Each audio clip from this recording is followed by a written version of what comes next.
Welcome to Beyond Podcast. I'm your host, Anthony Petrell. So we are so excited for today's guest. You know, someone that I've been able to speak with over the last few months, does tremendous things for high school athletics, not only across the state of Massachusetts, but really across the country.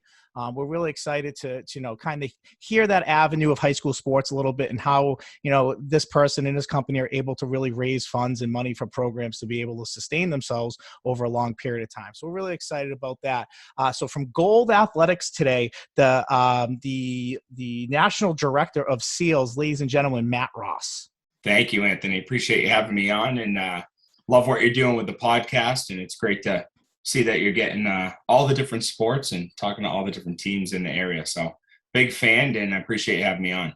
Yeah, absolutely. And I'm a big fan of what you do and what you've done for high school sports for a long time. I know being in the coaching world, every year for football, we always met with, our people that, are helping us raise money. And, they work tremendously hard. They go across to all different high schools, which we'll talk about in a moment, I'm sure. And then obviously being able to help us fund things, to be able to get new equipment or be able to get new jerseys and things like that, that really to help build a program. Program is obviously the product on the field, but the buzz around the program is great. And I think that's what you guys do a tremendous job of helping build up for programs, which is awesome. So, thank you. Yeah. So talk a little bit about, Gold Athletics, what you do and what you guys really do for high school sports. Sure. Yeah, we are a high school sports fundraising company, primarily in the high school market. We have started branching out into our Gold fundraising division, which does elementary fundraising. And we actually have another division, Gold Gear, which outfits teams. So we want to be the one-stop shop for high school coaches in the athletic programs. And we try to make it as painless as possible for whatever we do. So our majority of what we do is fundraising. We call it the dirty F word, right? No one wants to do fundraising. No one wants to have to deal with it. But we feel that we do a really good job in it. And we also do things a little bit differently. We cover a lot of the Northeast, but, starting to grow across the country. And we know that people have a fundraising coach that may or may not be with Gold Athletics. And if they're happy, then more power to them. But we know that the way that we do things a little differently, our organization and the way that we are growing, I think we can do it a little bit better. But as long as you're getting taken care of, you're making the right amount of money for your program, and it's really smooth, really easy. And a big thing we like to do is reward the athletes. So if teams are raising money, we want to make sure that the players that are working hard to do some of the work, whether it's our online donations, whether it's our Gold Card fundraiser, we have a new virtual popcorn fundraiser.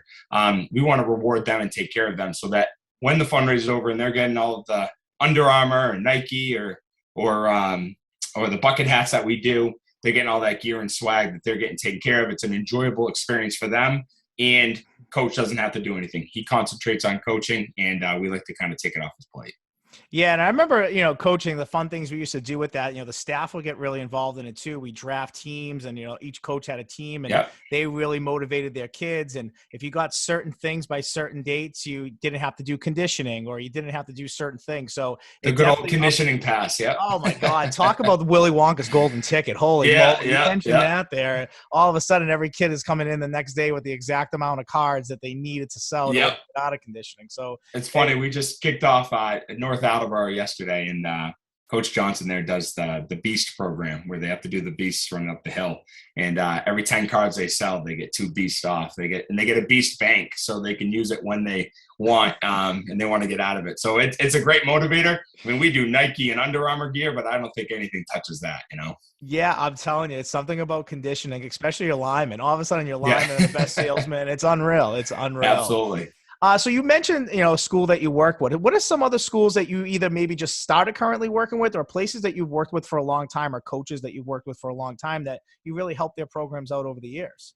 Yeah. So I started out, I did this for an internship back in 2000 and 2006. And then I was living and going out to school out in Western Mass. And I joke around and say I get to come back to civilization. I live on the East Coast now, but we have teams that we've worked with for, 15, even reps before me, 20 years helping them. I just actually we're doing our official launch, but Mansfield football, they're getting going. on Monday, so I just had a parent meeting. So we're willing to do the extra mile. I mean, I think, even though I'm going to talk to the players on Monday with Mansfield football, they're going to make, somewhere between $15,000 and $20,000, if not more, on a quick, 2-week fundraiser. And I got on tonight. Coach Redding asked me to jump on and talk with the parents. I was happy to do it. I wanted to just let them know what we're doing. They're a huge aspect of what we do. We want the kids to do their own work and do their fair share, but we know mom, dad, parent, guardian coming in. Now with our technology, they can get linked into all of our, whether it's a product or a donation, they can get linked in and help them by sharing it or putting it out there to their friends and family and their student athlete getting the credit. But it's a really important factor to get them involved, but also support.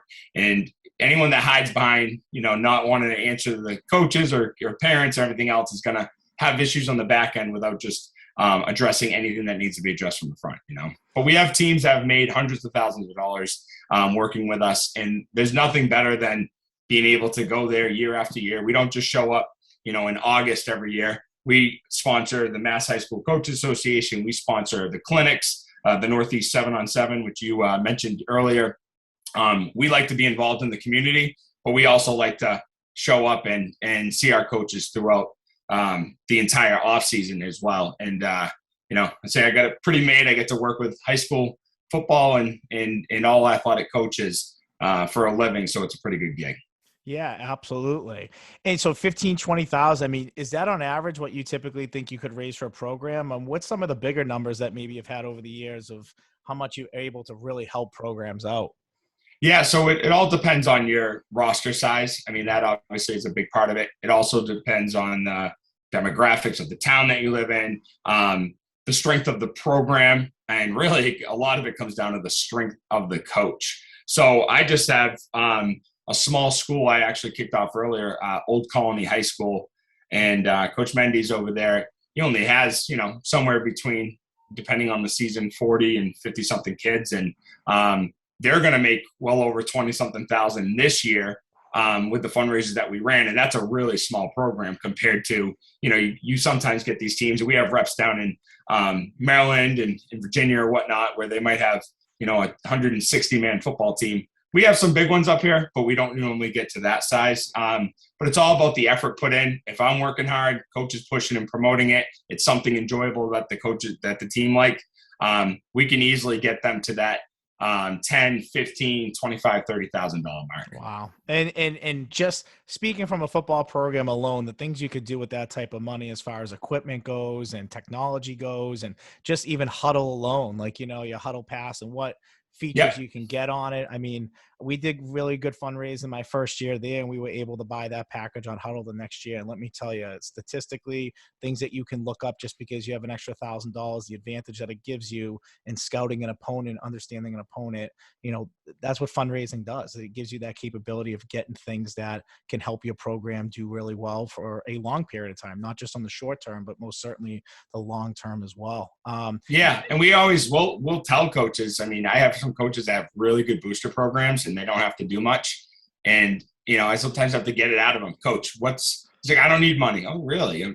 First football coach I've ever heard say that. But what is on your wish list, right? There's your necessities and then there's your wish list. And if you can start digging the wish list out of them, sometimes the bell goes off and they go, oh yeah, I could use an extra, even if it's 5, 7, 10 grand to help with their program. But I would say for my 15 years of doing this, the difference back then to now is that, some are and some aren't allowed to pay coaches, but used to have, 5, 6, 7 paid positions on staff. And sometimes it's down to 3.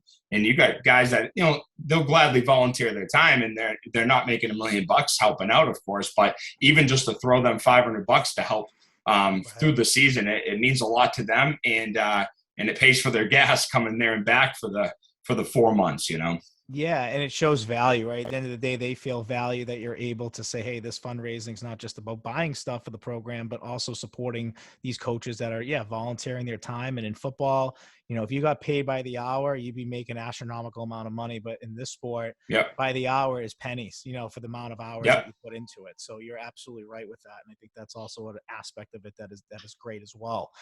You mentioned the 7-on-7 tournament, the Northeast 7-on-7. I used to be a big part of that when I coached. I love the tournament there. I think you get some of the best teams across the state that show up, some of the best athletes across the state that show up. And I know that you guys were involved with it this year. I saw you on Twitter, actively tweeting about and talking about it. How'd you guys get into that? And what did you think of the whole 7-on-7?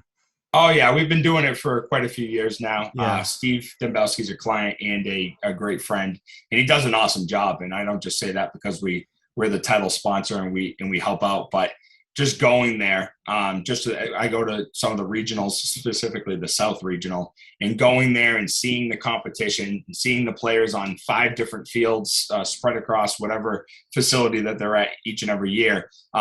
It's pretty good. It's amazing. I go there with a backpack of Gatorades, and some of my older coaches say, dude, you've been doing this a long time. Get an intern or something to be walking around dropping these off. But I love to see the guys. They're competing. And, you get teams that don't normally play each other. So for them to be able to go out there and honestly, there were some teams that we were talking about, some North Shore teams that didn't even know like about Old Colony, let's say, that's in Rochester, Mass. They don't know each other, and they get to go out there and they compete. And there was some surprise upsets as well. So he does a great job. It's great for us because we work with all sports in all different seasons, but we definitely work with a lot of football teams because there's no secret that football needs the most amount of money. And in doing so and being part of what we do with Steve, he's really good with the marketing that he does for us. And we're always happy to help just to get a lot of the football teams and players there, and they're all rocking our T-shirts, and it's a win-win for everyone. Yeah, I know Steve pretty, not particularly well, but went against him a few times when he was at Swampscott when we saw him in the playoffs. And, being a defensive coordinator against that type of offensive mind, the guy was not easy. So, yeah, a lot of respect for him. A good guy. I know very well of him. So, yep. And he's growing those. So they're getting bigger and bigger. And, even this year with all, the issues of, last year of not being able to do it the normal way, this year there was a scheduling issue. He still sells out every time. And I think a lot of teams like to be part of it. Yeah. I mean, and you kind of just alluded to one of my last points here of just, COVID obviously struck everything, it affected, high school sports and affected life, affected the world, everything. Talk about a little bit about for you guys, because fundraising when sports aren't happening, obviously there's not, what are you fundraising? You can't do it. So, were there moments of like you guys are trying to reinvent yourselves a little bit or figure out different ways for when things did open back up? I mean, talk about how you and your company maybe came together and figured out different ways during COVID. Yeah, I appreciate that. Yeah, we, I'm seeing a lot of coaches now because as football starts tomorrow, we start some fundraisers the last couple of weeks, and they're not done. They know what we kind of went through last year, and they'll ask me, "Hey, how you doing?" I said, "A lot better than a year ago," know. But we weathered the storm. We as a company, we still met with our employees and partners every week. We still had our calls. Obviously, it was pretty dark in March, April, May last year, especially for some of our guys down south got some of their seasons in because they start, in January and February and early March. We got shut down completely in the Northeast. So we printed product. We had everything ready to rock and roll, had a predicted income of X, and it just got washed away completely. So we started really diving in more into, we've always had technology. We've always had things that are in the works, but we bumped them up about a year in their plans for some of the ability to sell more products online, more ship to home, fundraisers. So we've really developed our back-end systems. And, I wouldn't wish that year on anyone, but there were a lot of positives that came out of it. And, we're on the other side, and we're really, really excited about our new digital gold card that is essentially can be sold via the phone, and the customers and end user can now redeem it at all of the restaurants and businesses. Restaurants are excited about it. There's some real exciting stuff that we have coming up on that as well. So we've reinvented the wheel a little bit, and just stayed in constant communication with our teams and coaches. Even last year when we weren't doing much, I helped with the Shriner game. We did an online donation for them, so to raise money for the Shriners. So we did what we needed to do, and I'm happy to say it's somewhat past us. Let's hope for not having another wave, but I know. we got through it, and we're happy to be on the other side. And there's always some good that comes out of those dark days too. So we'll take the good with the bad, you know. Yeah, absolutely. And I think that that's great that you guys were able to weather that storm. And, what you do and what companies like you do for high school sports, particularly football, I know just speaking from experience is Yeah. you really can change a program for them and getting them motivated and coming in, because it's not easy sometimes to get these kids to sell these cards, especially Yeah. these seniors that might be out the door being like, well, I'm not going to reap the benefits of any of this, Yeah. So getting having a good coach, like you had mentioned, a leader that really can get them going. But it's all about the presentation and pitch. And everything I've heard about you is you just have a lot of success wherever you go. So call it the Midas touch, or just chalk it, knowing how to talk to kids. I think that, that's important in your line of work, and being able to not only help yourselves grow as a company, but also help these programs get the things that they need to have the ability to be successful. So I thank you for that a lot. I really do. Yeah, no, I appreciate it. And I love what you're doing. And thanks for the time tonight. And I'm excited to do some more stuff with you in the future. I think Yeah, it's I a know good we're going to be partnership. working together, and it's a big announcement. We have, some things lined up a little bit to be working together, and I think that we can have a great relationship, and I'm really excited, going forward with you. We do have one segment left. It is called our 2-minute drill. I don't know if you've ever seen it before, but I just ask rapid fire questions, fun questions, 1 or 2 word answers. We're very lenient here. If you want to explain your answer a little bit further, you may do so. All right. So forth. And if I want to throw the red flag and have you explain it, you most certainly Sure. but simple, easy, fun questions, and my coaches always give me great feedback on it. So All I'll right. start my timer, and here we go. Which program have you raised the most money with of all time in your 15 years? Of all time, it Or would maybe just like probably, 1 year total that you just had a killer year.